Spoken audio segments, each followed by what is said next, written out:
Hello, Assalamualaikum semua. Okey, hari ini saya buat apam megar air soda. Saya gunakan blender saja ya. Saya blend semua bahan-bahan. Tepung kek nursery 200 gram. Gula 200 gram. Kalau nak kurangkan boleh juga 150 gram pun boleh ya. Kemudian air soda kita timbang juga. Senang ya nak timbang sebab dia air soda. 200 gram juga. Sedikit warna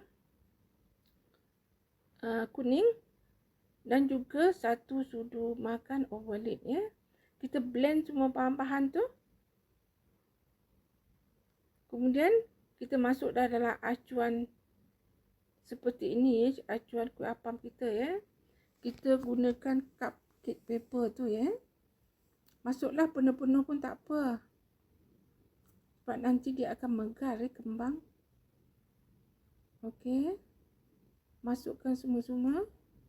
Kemudian kita buat lorekkan begitu ya, supaya dia nampak nanti bila kita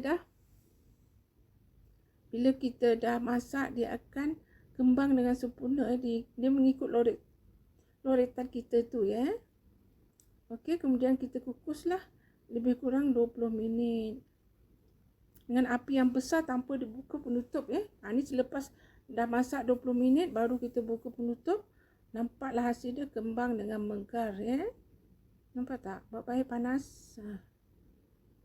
Kemudian bolehlah kita keluarkan daripada acuan dia.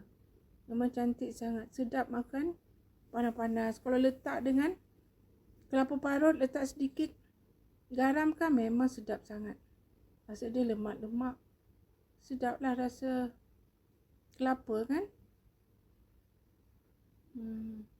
Okey, terima kasih kepada menonton. Selamat mencuba.